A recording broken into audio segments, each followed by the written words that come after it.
जय हिंद दोस्तों। आज बहुत ही महत्वपूर्ण बातें बताने जा रहा हूं आपको लोन के संदर्भ में। देखिए, कोई भी इंसान लोन लेता है किसी प्रकार का, तो उसमें एक गारंटर का जरूरत पड़ता है। गारंटर और एक विटनेस, दो लोग लगते हैं उसमें। एक का तो सिर्फ सिग्नेचर लगता है, नाम एड्रेस लगता है। दूसरा जो गारंटर होता है उसका आधार कार्ड भी लगता है, पैन कार्ड भी लगता है, तो वो हो जाता है गारंटर। मेन गारंटर उसी का माना जाता है जिसका पैन कार्ड लगता है और आधार कार्ड लगता है। अब देखिए, गारंटर आप बन जाते हैं किसी के भी लोन में और किसी प्रकार का लोन में, तो गारंटर होना नॉर्मल चीज नहीं है। इसके बारे में मैं पहले बताया था, लेकिन आज विस्तार से बता रहा हूं इसको कि गारंटर होना कोई मामूली बात नहीं है, आसान काम नहीं है। अभी हाल ही में एक खबर बता रहा हूं आपको कि एक महिला के पास नोटिस आ गया और बैंक की तरफ से उस पर प्रेशर आ गया कि सारा लोन आपको चुकाना है, क्योंकि आपने जिस लोन में गारंटर बना है उसने लोन नहीं चुकाया, डिफॉल्टर हो गया और वो भाग गया। अब देखिए, गारंटर पर इतना प्रेशर क्यों होता है? बहुत सारे लोग सोचते हैं कि गारंटर बन गया, अरे पैसा तो वो देगा, वो समझेगा नहीं देगा, वो डिफॉल्टर होगा, उस पर कार्रवाई होगी। गारंटर पर जितनी कार्रवाई होती है ना, और गारंटर को जितना नुकसान सहना पड़ता है, आपको बता दूं लोन लेने वालों को भी उतना नुकसान नहीं सहना पड़ता है। यही चीज बताने जा रहा हूं, पूरे वीडियो में आप बने रहिएगा। देखिए, आप लोग वीडियो छोड़ देते हैं, भगा कर देखते हैं। बहुत महत्वपूर्ण जानकारी देता हूं, ये जानकारी आपके पास होना चाहिए, इसीलिए थोड़ा टाइम निकालकर पूरा वीडियो देखिए और वीडियो का लाइक भी जरूर करिए। देखिए, आप किसी भी लोन में जब गारंटर बन जाते हैं तो होता क्या है कि वो व्यक्ति अगर लोन का पैसा सही समय पर नहीं चुका रहा, उसका ईएमआई हो गया, किस्त बन गया, इंस्टॉलमेंट बन गया महीने का, ठीक है, वो दे रहा है, सही समय पर दे रहा है। होता क्या है कि 5 साल 7 साल 8 साल 10 साल के लिए किस्त होता है। कभी न कभी तो ऐसी परिस्थिति आती है कि समय पर वो ईएमआई नहीं दे पाए, किस्त ना दे पाए, इंस्टॉलमेंट नहीं दे पाए, तो होता क्या है कि किसी कारण से वो लेट कर दे रहा है, 10 दिन बाद दे रहा है, 15 दिन बाद दे रहा है, या फिर कभी कभी 2 महीना, तीसरा महीना जमा नहीं कर रहा है, एनपीए में चला जा रहा है उसका लोन। इस परिस्थिति में क्या होगा, सिविल स्कोर बहुत ज्यादा डाउन हो जाता है, किसको? लोन लेने वाला को। और साथ में जो गारंटर है, सेम सिविल स्कोर उसका भी डाउन होता है। मतलब कि वो जितना दोषी है उतना दोषी आप भी पाए जाते हैं, और दोनों का सिविल दिखेगा। आपको बता दूं, उसके लोन के रिकॉर्ड में जाकर देखेंगे तो वहां पर दोनों का सिविल सेम दिखेगा। उसका घट रहा है, आपका भी घट रहा है, उसका सिविल स्कोर खराब हो रहा है, आपका भी हो रहा है। अगर लोन उसको नहीं दे रही है कोई बैंक सिविल स्कोर के आधार पर, या फिर ज्यादा इंटरेस्ट पर लोन कभी मिलेगा उसको सिविल स्कोर के आधार पर, सेम सिचुएशन आपके साथ भी होगा। एग्जाम्पल के तौर पर बता दे रहा हूं कि वो अगर 3 महीना 4 महीना किसी परिस्थिति में किस्त नहीं देता है, 3 महीने के बाद हो जाता है क्या? एनपीए लोन हो जाता है। अब उस परिस्थिति में क्या है कि आप कभी लोन के लिए अप्लाई करेंगे, जब सिविल स्कोर आपका खराब हो जाएगा, तो कहीं से आपको किसी प्रकार का आपको भी लोन नहीं मिलेगा। दूसरा क्या है, लोन अगर मिला भी, कभी कोई फाइनेंस कंपनी प्राइवेट छोटा मोटा तैयार भी हो जाती है, तो लोन ऑफ इंटरेस्ट आपको बता दो कि सीधा 1.5 गुना 2 गुना बढ़ जाता है। आपका सिविल स्कोर अच्छा है, अगर आपको 10% एनुअल इंटरेस्ट पर कहीं लोन मिल रहा है, 12% पर मिल रहा है, 15% पर मिल रहा है, तो समझिए 10 पे मिल रहा है तो सीधा 15% पे मिलेगा, 15 पे मिल रहा है तो सीधा 22% पे मिलेगा, 8% पर अगर गाड़ी कहीं निकाल, अगर आपका इंटरेस्ट 8% 9% लग रहा है एनुअल, तो वहां सीधा आपको 13% 14% मिलेगा। मतलब कि उसकी गलती का खामियाजा आपको भुगतना पड़ेगा। दूसरा क्या है कि अगर सिक्योर लोन है, देखिए लोन दो प्रकार का होता है, एक सिक्योर लोन, एक अनसिक्योर लोन। अब सिक्योर लोन में क्या आता है, जैसे होम लोन, घर बनाने के लिए कोई लोन लेता है, वो हो जाता है सिक्योर लोन। क्यों?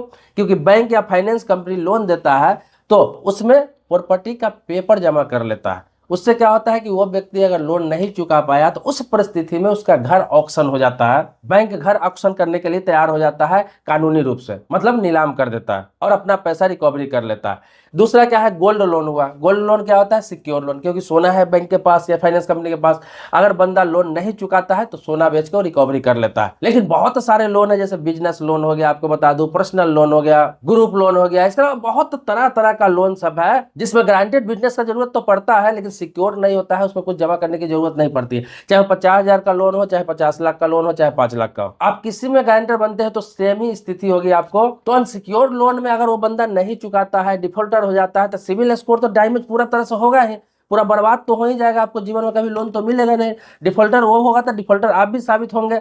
उसके बाद उसको नोटिस किया जाएगा, एनपीए के बाद पहला नोटिस होगा, दूसरा नोटिस होगा, तीसरा नोटिस होगा, 6 महीने तक कंपनी या बैंक वेट करेगी। अगर वो पैसा नहीं दिया, अगर नहीं मिला, वो भाग गया, तो उस परिस्थिति में क्या होगा, गारंटर को कंपनी नोटिस भेज देती है। उसके बाद गारंटर को भेजेगा कि अब तुम पैसा चुकाओ, तुमने गारंटी लिया था। गारंटी लेना आसान बात नहीं है। आपने ये गारंटी लिया था कि वो लोन नहीं देगा तो मैं दूंगा, गारंटर का मतलब यही होता है। तो फिर आपको नोटिस करेगा, फिर आप पर प्रेशर बनेगा और आप पर कार्रवाई होगी, और रिकवरी के लिए सारी कार्रवाई आप पर की जाएगी। या तो उसको बुलाकर आप पैसा दिलवाए या खुद दे, ये दोनों प्रेशर आप पर हो जाएगा। और ऐसा कई लोगों के साथ हुआ है। इसीलिए मैं आपको बता दूं कि किसी का भी लोन का गारंटर आप बन रहे हैं तो बहुत सोच समझ के बनिए। ये नहीं कह रहा हूं कि नहीं बनिए, बहुत सोच समझ के बनिए। पहला क्या है कि वो व्यक्ति ऐसा हो, भरोसेमंद हो, आपको लगता है कि इस पर पूरा भरोसा है, ये व्यक्ति धोखा नहीं कर सकता है, इसकी आर्थिक स्थिति स्ट्रांग है, ये भागने वाला व्यक्ति नहीं है, पीछे हटने वाला व्यक्ति नहीं है, तो आप बन सकते हैं। लेकिन कोशिश करें कि गारंटर ना ही बने किसी का, तो बेहतर है। हाँ, जो उसी लोगों ने विटनेस होता है, जो विटनेस के तौर पर होता है, उस पर किसी प्रकार की कोई कार्रवाई नहीं होती, उसकी कोई जिम्मेवारी नहीं होती। विटनेस का काम होता है वो इस चीज का सर्टिफाइड करता है कि हाँ ये बंदा जुनून है, ये सही है, मैं इसको जानता हूँ। लेकिन जो गारंटर बन जाता है वो बुरी तरीके से फंस जाता है। बहुत लोग इस चीज से जूझ रहे हैं, क्योंकि अगला बंदा अगर किस्त भी लेट कर दे ना 2 महीना, उसका सिविल स्कोर अगर खराब हो जाए तो इसका भी साथ साथ में सेम खराब हो जाता है। तो दूसरे के कारण अपना स्थिति खराब होने लगता है, अपना रिकॉर्ड खराब होने लगता है, और आपके सिविल में हमेशा दिखाएगा कि वो लोन आपके नाम पर चल रहा है। अलग नहीं, गारंटर नहीं दिखाएगा, वो ये दिखाएगा वहां पर कि ये लोन आपके नाम पर चल रहा है। देखिए, इस पर प्रॉपर वीडियो बना चुका हूं कि आपके नाम पर कितना लोन चल रहा है, कितने लोन में आप ग्रांटेड बने हुए हैं, कितना लोन को आप चुका चुके हैं, मतलब क्लोज करा चुके हैं। सारा लिस्ट देखना है, सारा जानकारी देखना है, सिविल स्कोर देखना है। तो क्या तरीका है, उसके लिए मैं प्रॉपर एक वीडियो बना चुका हूं, वो भी फोन पे के माध्यम से आप देख सकते हैं। अगर फोन पे ऐप आप इस्तेमाल करते हैं उसमें देख सकते हैं, पेटीएम में देख सकते हैं, गूगल पे में देख सकते हैं। लेकिन मैं फोन पे का बताया था तो उसका लिंक इसी वीडियो का डिस्क्रिप्शन में डाल दूंगा, वहां जाकर आप चेक कर सकते हैं। इसके अलावा वहां भी समझ में ना आए तो आप कमेंट बॉक्स में, अगर अधिक से अधिक आप लोग डिमांड करते हैं कि मैं ऐसा वीडियो बना दूं जहां से आप चेक कर सके कि आपके नाम पर कितना लोन चल रहा है, आपका कितना लोन क्लोज हो चुका है, कब कब आपने लोन लिया, कब खत्म किया, आप कितने लोन में ग्रांटेड है, कितने लोन में गवाह है, सारा चीज रिकॉर्ड निकाल सकते हैं आप एक क्लिक पर, सिर्फ पैन नंबर डाल के। तो मैं आपको बता दूंगा, अगला वीडियो हो सकता है इसी टॉपिक को मैं डालूंगा। कमेंट बॉक्स में ज्यादा से ज्यादा आप डिमांड करेंगे तो इसे हर कोई देख सकता है और आसानी से देख सकता है। और देखना इसलिए जरूरी है कि हो सकता है कोई आपको फर्जी गारंटर बना के लोन उठा चुका है, ये भी आप चेक कर सकते हैं। आपने अगर आज से 10 साल पहले लोन लिया हो, 15 साल पहले लोन लिया हो, वो भी दिखा देगा कि आपने 10 साल पहले लोन लिया था और इतने समय में आपने चुका दिया था, सब कुछ देख सकते हैं। दोस्तों, इसी प्रकार की जानकारी के लिए चैनल को सब्सक्राइब कर लीजिए, अगर सब्सक्राइबर नहीं है तो। अगर सब्सक्राइब आपने कर रखा है तो आभारी हूं आपका। नेक्स्ट वीडियो में मिलते हैं नए टॉपिक के साथ, तब तक के लिए शुक्रिया, धन्यवाद, जय हिंद दोस्तों।